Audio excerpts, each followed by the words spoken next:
Hey guys, welcome back to Scarlet and Great. Thank you so much for joining us here, Buckeye Nuts. If you are a returning listener, as always, thank you for coming back.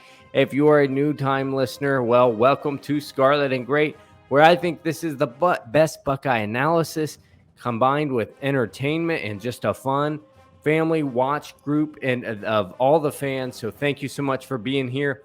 As always, we ask you guys to help us with this channel. In just a bit, we're going to unpack the massive Maryland game, the Buckeyes with another steamrolling performance. So go ahead, please help us out on this channel. Please subscribe to this channel. Help us to get 3,500 subscriptions by the Penn State game. It's coming up. Have a bye week, and then I think one more game, then Penn State. So help us get to 3,500. We're over 3,200, so we're getting close there. Big push from you guys. We need that. And please share this channel with your friends. Thank you so much again for joining us here. We're going to unpack the steamrolling of Maryland and talk about the number one offense in the nation. And can the Buckeyes send anybody, to the Heisman Trophy final ceremony in New York? So without further ado, I'm going to go ahead and bring in my co-host, Mr. Florida Cory. Florida Cory, how are you, my friend? Doing good, my friend. How you doing, buddy? I couldn't be better. Could be better. It is good to be here, guys. It's good to be with all of you. It's good to be with Florida Cory.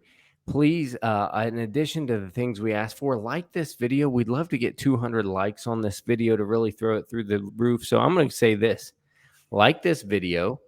If you buy what I'm selling, and what I'm selling, Cory, is that Ohio State is the clear-cut number one offense in America. What do you think about that? I don't know how you dispute it right now. Even when they weren't hitting on all cylinders, they were still somehow statistically one of the best offenses in the country. When us Buckeye fans were thinking that they weren't a very good offense back in the Oregon and Tulsa days of yesterday or whatever. I was going to say of years past. It seems like it's been years since we actually played that poorly. But again, we were all thinking the offense was terrible, but it turns out the yards per play, they were up there with the top 5 in the country. Now they're starting to hit on all cylinders. And if the run game ain't working, the pass game is working. If the pass game ain't working, the run game is fine. We have 1.5 million weapons to hit you with. We just a fully loaded super, just a fully loaded offense with so many weapons. I don't even know how to phrase it. There's just no way to even put words to it. Yeah, and I want to go ahead and go on a little rant here. Guys. It's never a little rant with you. Don't give me that who have they played argument. You can do that to death. When you talk about somebody being ranked high or at the top of the nation in offense or defense, you can just who have they played it to death. What are the chances that somebody 6 games in has either faced somebody with a bunch of really high-ranked offensive teams or a bunch of really high-ranked defensive teams? What are the odds? Not very good. So when you sit there and say, well, Ohio State, but who have they played and how's the defense ranked? Case in point, don't listen to that. They are the number one offense in the country. Don't give me the who have they played argument. You look at the stats, they're number one in the country. And instead of saying who have they played, listen to what your eyes tell you and listen to what NFL GMs will tell you. Because NFL GMs will tell you when this is all said and done, you're going to have 3 offensive linemen. Whenever they do go in the draft, you're going to have 3 of them go in the first round. When it's his time, you're having a running back going in the first round. When it's their time, right now you have 2 receivers this year going in the top 2 rounds. And then later, the 3rd receiver will be a top 2 round pick. So listen to NFL GMs. Don't give me, likewise with Georgia. Georgia's the number 1 defense in the country, bar none. Don't give me, well, what offense have they played? You know why the offenses stink partly that they've played? Because they had to play Georgia in one of their games. What do your eyes tell you when you watch them? They're a great defense. What will NFL GMs tell you? They have great players, and they're going to draft them. So the Buckeyes, far and away, the number 1 offense in the country. Cory, 563.2 yards per game. I don't know where you're from. Well, I do know where you're from. But up here, Cory, that's pretty good. Like Jarrett Stidham said about Joe Burrow. I don't know how they do up north, but down here they take football pretty serious. You think Joe Burrow takes football serious? No, not today. No, just kidding. I love Joe Burrow. Anyway, yeah, down here we take football a little bit more seriously. John. 563. We're used to. So Corey, the Buckeyes have went over 500 average every year since 2016. In that year, they weren't great on offense. They were pinched below 5. But when you get above, it seems like that 525, you're in rare air. And this is, like I said, like you said, it's a superpower. Weapons all over the field. You got a running back averaging over 8 yards a carry. Yeah, we had a bad game against Maryland where he had 102 yards and 6.5 yards per carry, 170 total yards and 3 touchdowns. That was a bad game. It was a slow night. 3 touchdowns, 170 total yards, and now you have a quarterback. Let me go. I want to get on these. We talked about TreVeyon Henderson maybe going for the Heisman. Okay, maybe he doesn't get there. Maybe doesn't get an invite. But this is where he's rolling, Corey. He's on pace for 1,500 yards and 24 touchdowns. That's rushing and passing.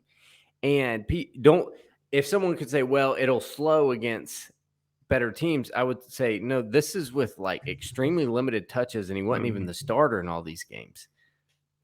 So wouldn't have started until game 3. Yeah. So 15. Can you imagine 24 touchdowns as a freshman? Claret did something similar to that, I think. I think it was Claret who had around 20, 21 touchdowns, I think, as a freshman. He had a lot of touchdowns. I don't remember maybe I'm mistaken on that. I know there was somebody. Yeah, I mean, Henderson's in a rare air with Ohio State. Eddie George was not a phenom of a freshman that came along. Ezekiel Elliott was not a phenom of a freshman. Claret was the last one. I mean, Beanie Wells had an okay freshman year, but he was kind of back up to Antonio Pittman. But towards the end of the year, Beanie became more involved with the offense. And the next year, he took off his sophomore year. Claret was the last one I can really say that as a freshman, true freshman running back, he was a phenom. And this guy is far more physically gifted than Maurice Claret was. Maurice Claret, 1,200 yards, 16 rushing touchdowns. But he had 12 receiving touchdowns. So he had 28 total touchdowns. Jeez. and about 1,350 yards. So this guy's well on his way to surpassing probably Maurice Claret's yardage total and getting close to its touchdown total. Obviously that's a tall order. Maybe Claret was the offense back then. Yeah, exactly. This guy's doing it with freaks, everywhere. Yeah. That's pretty awesome. And Corey, moving on from that, he may not. Now that I look at the projection, you may be right. That may not warrant a Heisman invite. But this is a nutty story for you. CJ Stroud going from doubted by me openly. I'll say it. People try to come at me about it, and I'm like, yeah, he played good. I said he didn't play good. I never had a doubt. Ever. He never had a doubt. Shane Larson never had a doubt, to his credit. No, Shane was with him the whole time. Absolutely. He was the whole time. CJ Stroud is on pace for 3,400 yards and 36 touchdowns. Both these stats I've mentioned. No, that's with no Big Ten championship game. That's in 12 games. And actually 11. Are we going to do it? Well, no. Well, I'm going a 12-game season. So I'm just doubling. I hear you, but he still he could do that by sitting against Akron. So Right. So what I'm saying is a 12-game season, no 13th game season. He sat one game. So this is through 6 games. So only 5 games, actually. I'm counting, honestly, this would be like pace for probably 3,650 yards and 38 touchdowns. I'm pretty sure Robert Griffin III won a Heisman off of 36 touchdowns and 6 interceptions, and that's what Stroud's on pace for. Ordinarily, I'd say that this is enough just to get him to New York and be like a 3rd finalist or something like that. But this year, can you point to anybody and say that they are absolutely running away with it? I mean, and I think this is what happened. He put up stupid stats 2 weeks in a row. Which made his stats for the year look really good. On the same week, Bryce Young lost. He probably had a nice stat line, but he lost. Bryce Young would be the guy, even though he's not the best player in America. He's on the premier team that gets all of the media credit, and he'd have a nice stat line. If Bryce Young's out of the way, and then this at least gets him an invite. This at least if he finishes, 3,600 yards or so. Yeah, I think he will. I think he's finding his stride. Yeah, there'll be bumps along the way. He's not a finished product yet. But he showed things in this game that he had not previously shown. Being able to complete passes under pressure was a big one for me. I mean, he did a little bit against Rutgers where he took a shot, but the guys were wide, flipping open. He was hitting the seams. He was hitting the sideline patterns. That pass to JSN in the middle of the field when he took a shot, when JSN was actually covered pretty well. That was a beautiful pass. I mean, I watched the game 2 or 3 times now. I've seen a few different throws he made that he was not making the first 3 games. You could say shoulder injury. That's fine. Maybe the shoulder's healed up now. It went away in a week. It went away in a week, I guess. But Brian Day alluded to the fact it wasn't just a shoulder injury. He said in his press conference he needed that week to sit back and figure out this is what he really wants. And I think I talked about it with Shane in the pregame. And I think you could suggest that maybe he took it for granted a little bit. Maybe he just wasn't mentally there yet. Now, I'm sure his shoulder had some tweaking that went on with it. Don't get me wrong. You don't throw that awful at times without some kind of physical ailment. But at the same time, there was also a mental aspect of there where his mechanics were just off. So I think he finally got a week to see McCord play. McCord that proved that he can be a guy and he can get it done too. So you need to get going and don't be like Brett Favre. Brett Favre constantly would practice injured because he didn't want to lose his job. He was always afraid of losing his job. Like there was anybody on the roster like Doug Pederson was going to take his job from him. But that being said, but Stroud's in a room with dudes. You can't rest. You either want it or you don't. We'll find somebody else. And Ryan Day is showing right now, Johnny. Showing right now, I will play guys if they want to play and they're good enough to get on that field. I don't care if they're freshman, junior, senior, whatever. If they get the job done, I'll put them on the field. Yeah, and that's a perfect segue to this defense because, you're seeing more and more young guys playing, right? And you're seeing the defense. Excuse me. That's great timing, right? Start recording all over again. Yeah. One of the windows open, maybe a little of that pollen or something getting in here. But you see the defense continue to climb. Now, even in this game, they gave up, 300 and some yards to Maryland. That's what 17 points is surrendered. You'll live with that, though. Maryland's a decent defense. One of those touchdowns was kind of a garbage touchdown anyway. So yeah, I mean, the defense to me, even in this game, did not look polarizing. And I don't mean to tell you they're polarizing in it by any shape or form, but that was never really in the cards the way this year started. But say they get to a top 25 defense, that is plenty enough for when you have the number 1 offense in the country. If you're just slowing teams down, like if they get a little better at the line of scrimmage, they're giving up some soft stuff, that those gaps right past the line of scrimmage, that kind of seems like what they're going to have to give up. They're just not really imposing up front, especially with this light box they like to play with. If they do put a 7th guy in the box, it's Marcus Williamson now. Yeah. You know what I mean? So it's not going to be physically imposing, but it's going to be good enough to slow teams up. And maybe that's going to be the formula if you had to play, I would say Bama, Georgia or Bama and Oklahoma is, we'll beat you 42-33, is kind of what this defense can be built for. Yeah, it just has to be good enough. Like you said, it doesn't have to be elite. I mean, Georgia's defense is elite. We're not on Georgia's level defensively, but we're way past Georgia offensively. So it'll be an interesting matchup. It'd be strength versus strength if we got to face them in the future. But, that being said, I think the defense has moved up from like 118th to like 75th in recent weeks. I mean, it's moving on up, as George Jefferson would say. So I think, again, I go back and I belabor the point that people want to say that we need to find a big-time defensive coordinator next year. We might have found him. I don't know yet, but we might have found him in Barnes. Who knows? Maybe he's the guy.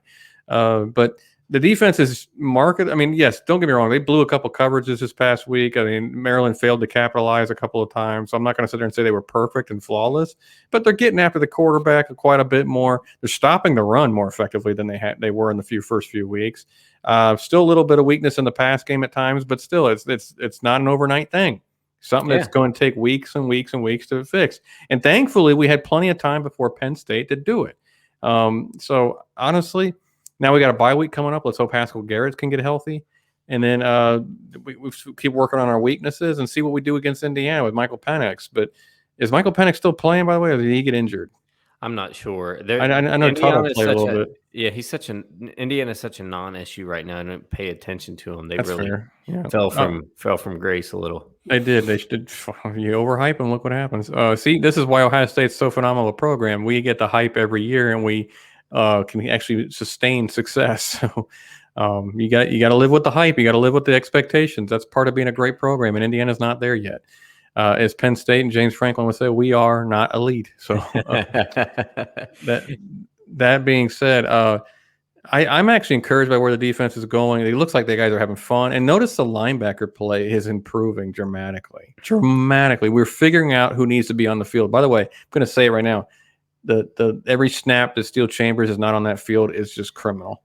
At this point, I don't know, like, do you have to, and sometimes you might just go Chambers Simon, but like, do you have to go with a box safety in Marcus Williamson and not just do a Sam linebacker that is Steel Chambers? Like, at this point, like, I'm not so sure that you have to do that. But yeah, because the speed and athleticism Chambers possesses, and not to mention, you could just throw Craig Young into that position. And you're playing two safeties anyway. So yeah, exactly. It's not like we're back to where we're just doing the one high. So this is what probably my favorite part about Matt Barnes' transformation. Like, if you throw out, I guess he has to kind of own the Tulsa game, but it was his first week and kind of a midweek switch. It sounds like.